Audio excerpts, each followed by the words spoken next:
В гостях порталу ONLINE.ua в рамках спільного проекту з KMBS, kmbsGLOBALview, Бернольд Кемперінк, директор з іноземних інвестицій, Food Valley та кластеру AgriFood, Cleantech Renewable Energy.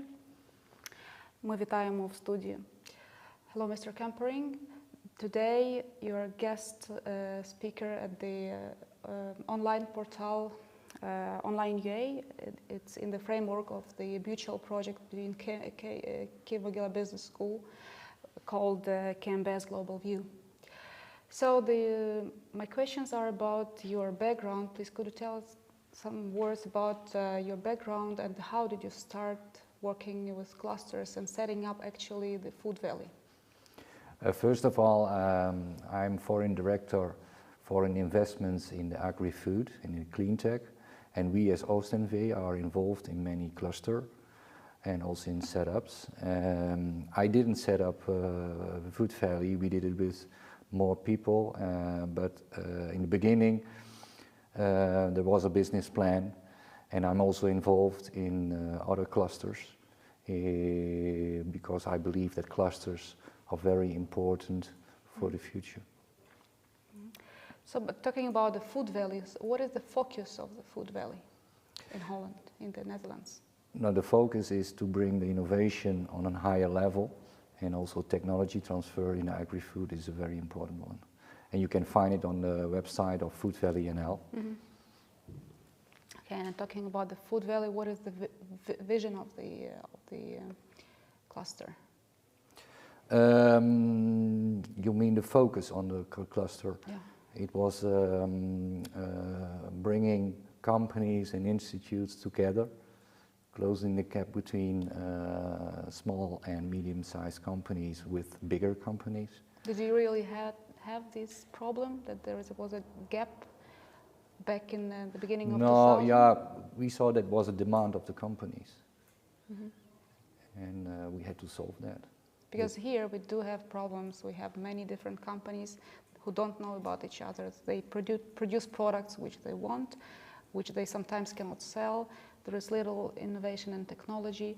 We always thought that in the Netherlands it was not a problem. Why did you decide that it's better to cooperate these companies? What were they lacking? No, because we saw in the beginning that we, let's say, use 10-20% of the total power of the region at that time. So Professor Houtfast was one of the founders of the name Food Valley, and then it started to grow. But if you see other clusters where I am involved, you see the same thing, that connectivity is a very important one, and working together on challenges is a very big one. Can you elaborate a little bit about the first steps you took? How did you gather those companies and the scientists and the government? Was it involved? In every cluster is different, and what I saw in the beginning of Food Valley, we start with interviewing to know what the companies want, and then they build programs around it. If I look to other clusters, we see a challenge in the market, and we choose our companies and institutes to fill in this cluster. So cluster setups you can copy, because you have so different sorts of cluster setups, but some basics are the same. So everybody knows that the Wageningen is one of the best universities in the world, one of the best in the agriculture, so you have many scientists there. So was it because you said the Food Valley in that region because of the university? Yes, because Wageningen University plays a very key role as headquarters of the Food Valley, and they were also involved in the setup of the Food Valley. So one of the professors had the idea, and then you were the agent? Name, yeah, and then we started small, and then in 2004 the office was set up. How many people did you have at that time? It was very small, and a lot of agencies were involved, like ONLINE.ua. I was 3 days per week. I was at the office, also colleagues of mine, and there were also employees from, let's say, an innovation agency who also worked at the Wood Valley at that time. So what I see in clusters, also in the repair cluster and in the Cleantech cluster, I see that you better can ask for people than ask for money. Money is also important, but you get more commitment from your agencies and your companies if you ask for people to help. Yeah, but you said that yesterday during our workshop at the KMBS that the first thing you did, it was going in and interviewing companies.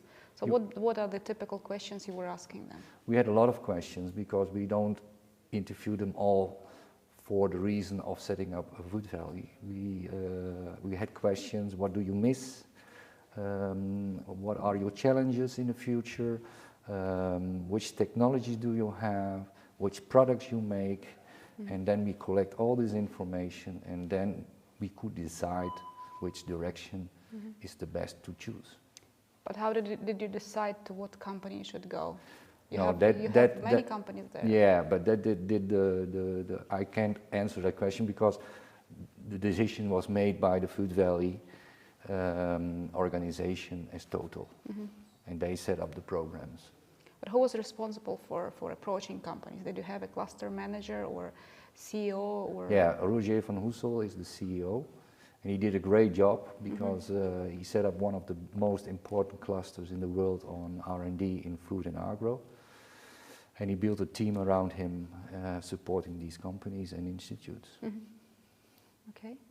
And so you said that it's not only the Food Valley cluster you initiated, but also Cleantech and renewable energy and others, and healthcare, right? Health cluster? Health Valley is also, I was less involved. I was involved in the direct involvement in the setup of a reverse logistics cluster for web shops to get a better service for reverse logistics and products from web shops, because in 30 days you can return your products, and many companies don't know how to solve that problem. So I'm now very busy to set up this cluster, and also, let's say 8 years ago, I was strongly involved in set up a repair cluster for electronics. And now with the province, we are also involved in Logistic Valley, and that is a cooperation in an area where we also build a cluster around logistics. Okay, so you're now aware that in Ukraine we are also setting up the Food Valley, Ukrainian Food Valley, and we understand that we cannot copy your model, although this is a benchmark for us, because the Netherlands are #1 in innovation globally and #2 in Europe in export of, or globally in export of foods. And the country is almost 20 times smaller than Ukraine, and you produce that much, so we have a lot to learn from you. So what would you recommend to the Ukrainian Food Valley to start with and to focus on in the very beginning? This is my personal view, because I see a lot of clusters.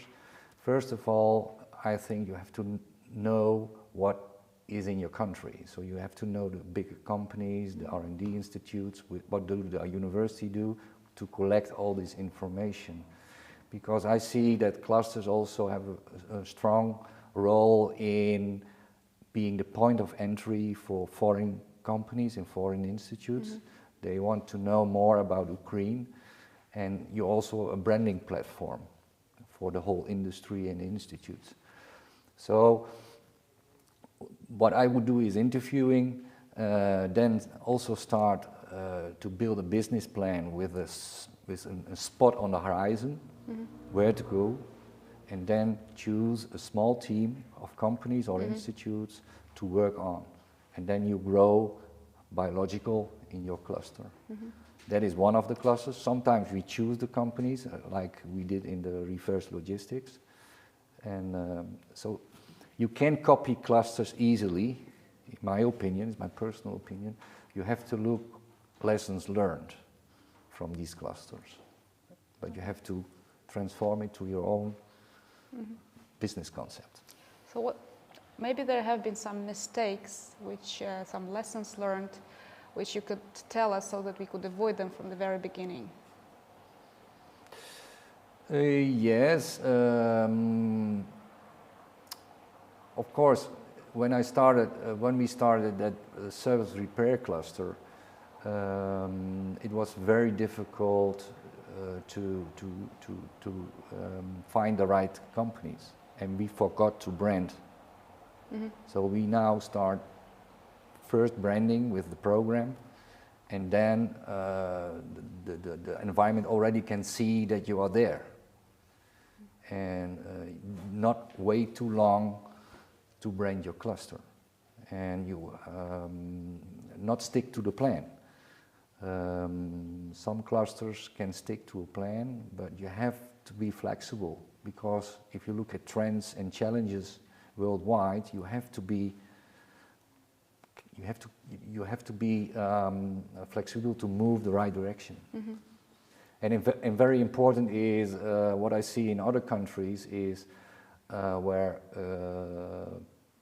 companies or governments are involved.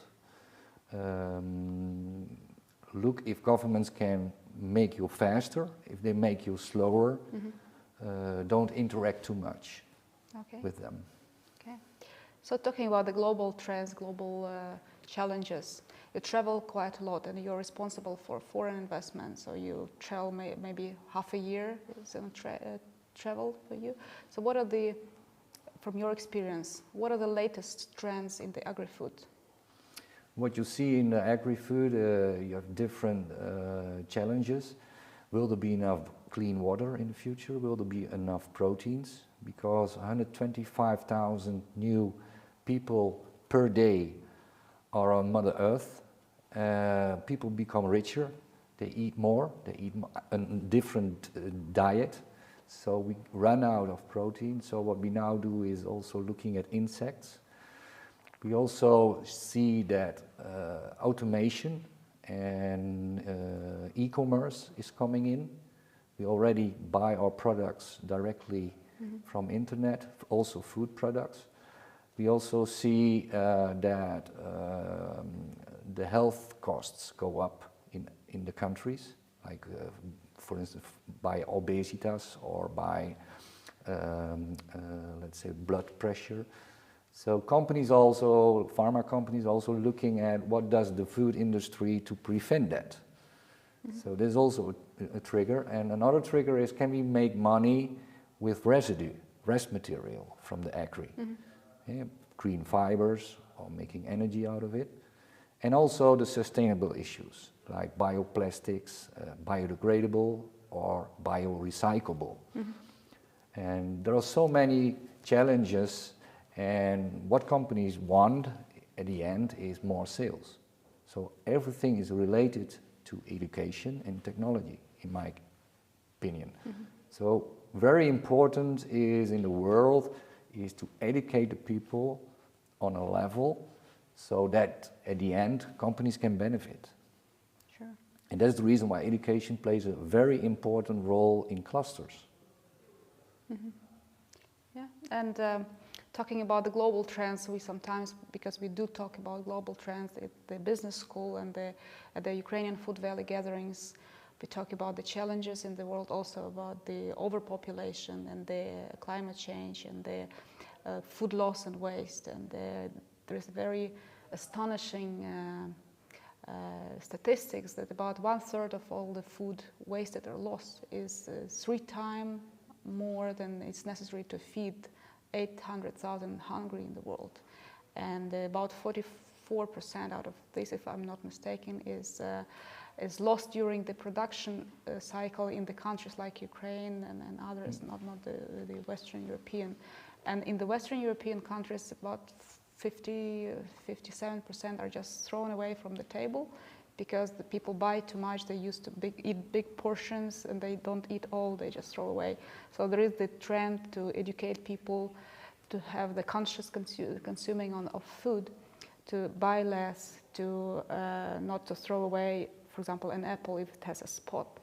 So for Ukraine, it's still some way to go because we need to learn some basic things, and if talking about agriculture, we need to learn how to manage soils. We do it now. We have big agricultural companies who do have the precision agriculture. They have technologies, but smaller farmers, we still need to teach them, to educate them, and the managers also.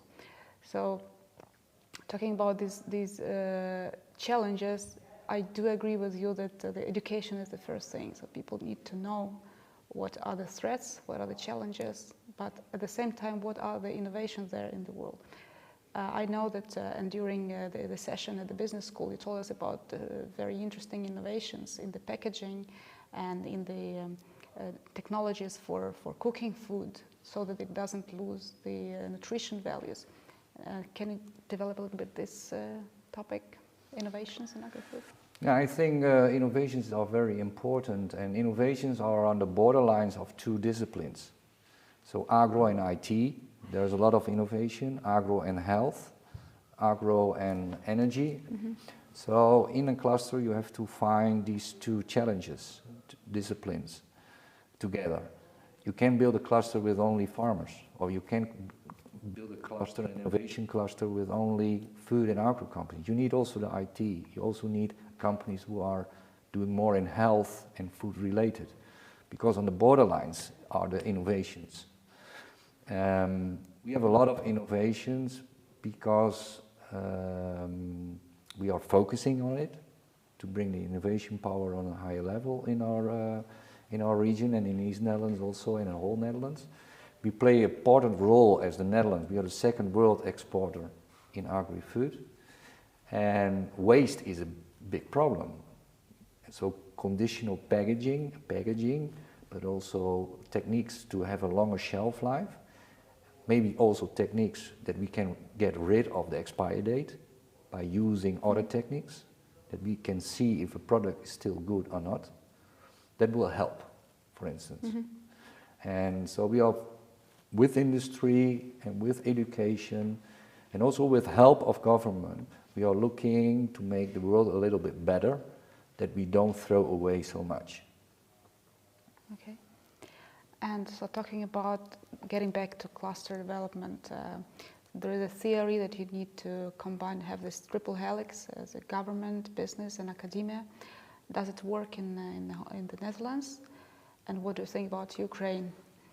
It works very good in the Netherlands because I believe in the triple helix, because the government has a long vision in a direction where they want to go in the next 20 or let's say next 10 years. And also the companies have a vision, and also education has a vision. And if you combine these three in the best direction, you have the most momentum to be successful in your cluster. Mm-hmm. Sometimes, what I explained, in some countries, the government has a different vision than what the trends in the world are going to, or they are more focusing on other items than food agro.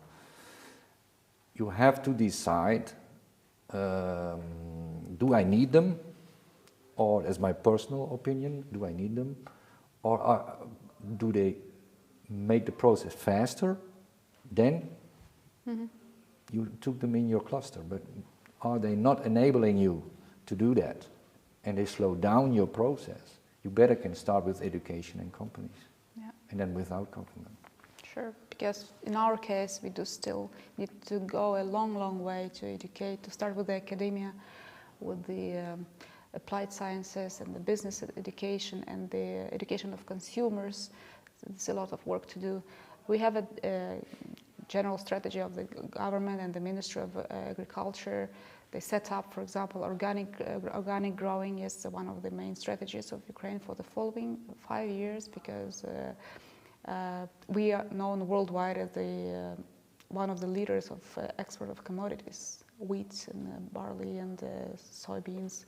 But you know that the margins are not in commodities; margins are in the ready product and products. So we do understand that we should move that way, and organic products are one of the options how we could move to the export markets. For example, we have now organic berries being produced by some farmers, you don't need a lot of land. So you can have 5 hectares of organic berries, organic strawberry or blueberry, and the margins are very high when you can export. But the farmers, they should be gathered together, because in order to satisfy the demand of a retailer, importer in UK, for example, you need to have a big batch of the consistent quality products. So what do you think about these goals? I think we had these goals already also in the dairy industry when we started this cooperation with the dairy farms. They also want to make the next step and to be more margin. So we make cheese, we make yogurts, and now we make probiotics, and we make baby foods. And it started as a cooperation at that time. And so you have to look what is the best cluster, or you can mention a community setup you will choose to reach your goals. And I think what you said is don't make the steps too high. Start at what the companies want now. And maybe you have a spot on the horizon that you say we want to go also in R&D or in innovation. But I think the cluster organization also plays a very important role for internationalization of your companies, and to be the portal of all these companies in your region or in your country. Because it's easier for me to phone the cluster with a question than looking on internet which company can help me. And that is the reason why, for instance, in our repair cluster, many companies phone us and say, I want to repair my electronics, can you help me? And then we know the companies who do the repair for photo cameras or do the repair for mobile telephones. Otherwise it's very difficult. So there's also a role of the cluster to have overview and to collect all the data so that you can be the, let's say, the knowledge base for international counterparts. Yeah, this is one of the reasons why we are setting up the Ukrainian Food Valley is the internationalization, because unfortunately made in Ukraine doesn't have yet a good reputation, and it's very expensive to enter a retailer in the European Union, for example. It's a logistics plus the entry to the shelf, but if you have a wide range of products under the same brand like Ukrainian Food Valley, so that the logistics costs and the entry costs are split between all the farmers or members. And this is also one of the ideas why we would like to promote Ukraine as a made in Ukraine or Ukrainian Food Valley as a brand, help our companies, those small and medium-sized farmers who are making really good products, but they just don't know how to go into the international markets, how to do it together. So we are about branding as well. Today, during the meeting with the Ukrainian Food Valley, you told about, and there was a very nice example about the cheese making in the Netherlands.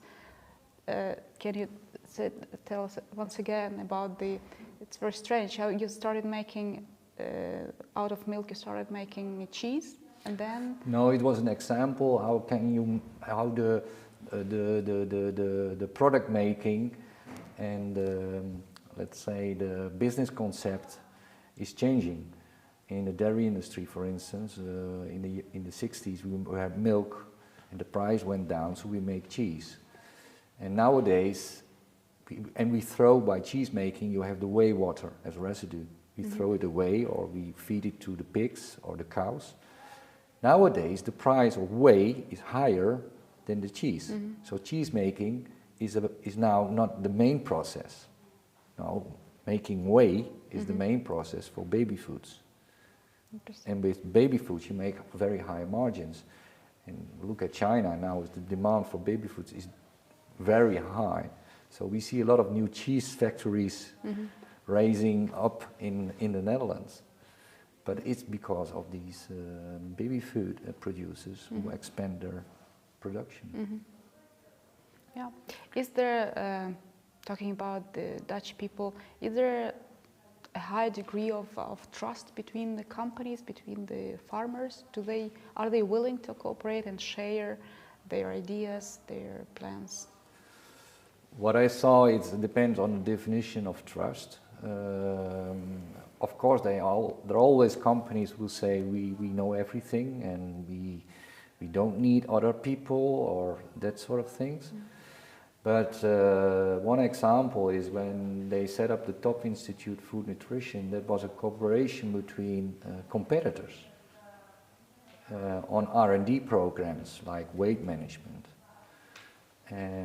But because fundamental research was very expensive, is still very expensive, and our government put money to support that. So all the companies together said we have to sit together and make a program on weight management. We put $1 in it, and the government put also $1 in it. Mm-hmm. And that was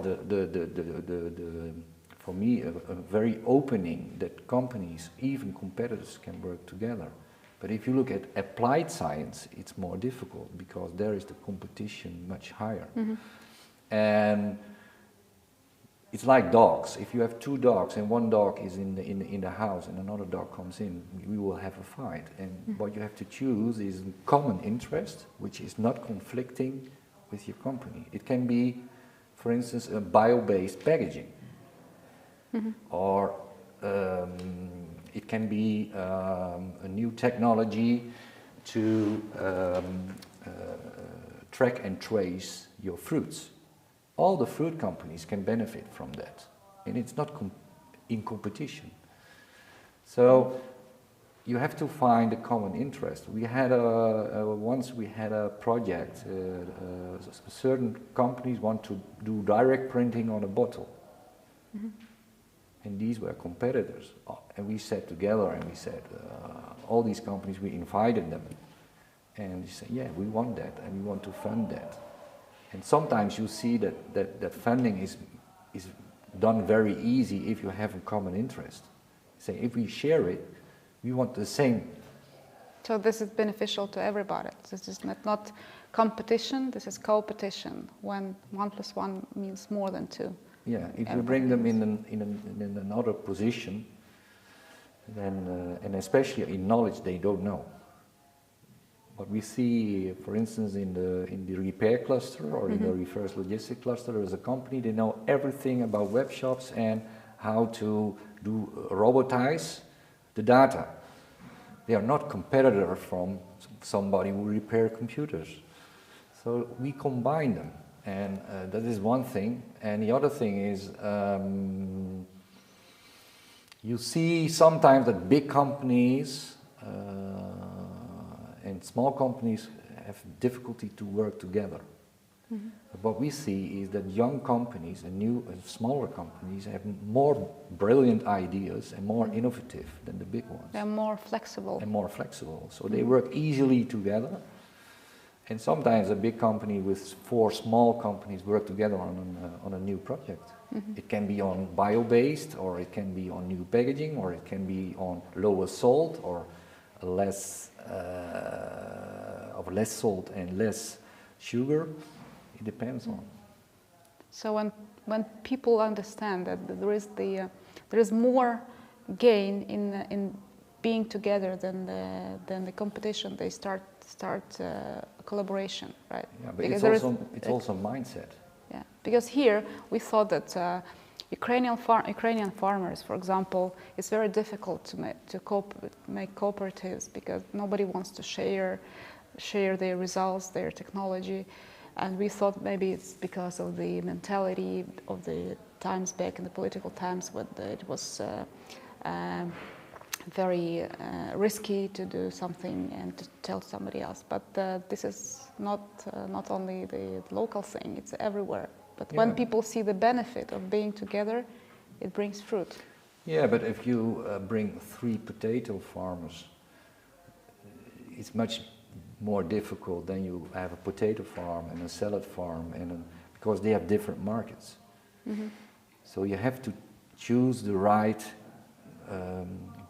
proposition to start with and to build your programs. because you don't want to have a lot of competition in the first years that people are fighting and nothing happens. So you want to make success with your cluster. And especially for internationalization, we see that we can help with all the clusters I am involved. We can help a lot by branding the cluster. For instance, we are on an international exhibition together under the name Food Valley NL. We also have a cluster proposition on our internet. So we can be the port of entry for these companies, but you have to choose which programs you start. Yeah. Well, to ourselves, we were analyzing a lot because we know that we cannot go big, go wide from the very beginning. We have to go step by step.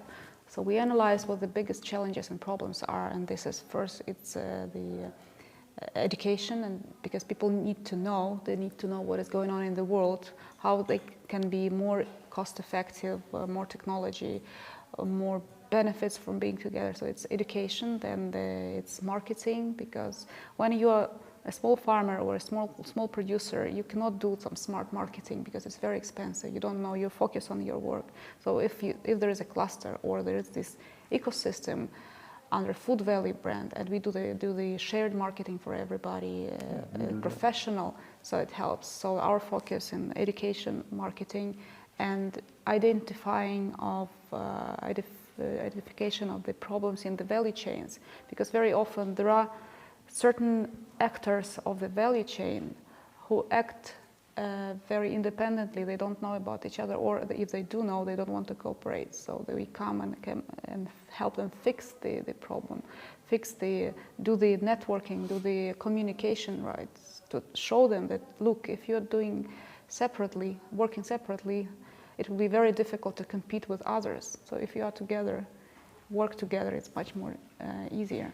Yeah, and especially starters and small companies who are very innovative, they don't have the money to go to America, or they don't have the money to go international in the first stage. We play a very important role, for instance, in the logistic, in the reverse logistic. There are companies in the beginning. They will start up this company. They don't have the money to go to Taiwan or to other countries. So I did that as a cluster with Oostenweg. We brand this cluster internationally because we had the money to do that, not the companies. And that is also happening in the Food Valley. There are some small companies. I go to many exhibitions and I promote them internationally on that exhibition during presentations or during conversations with companies.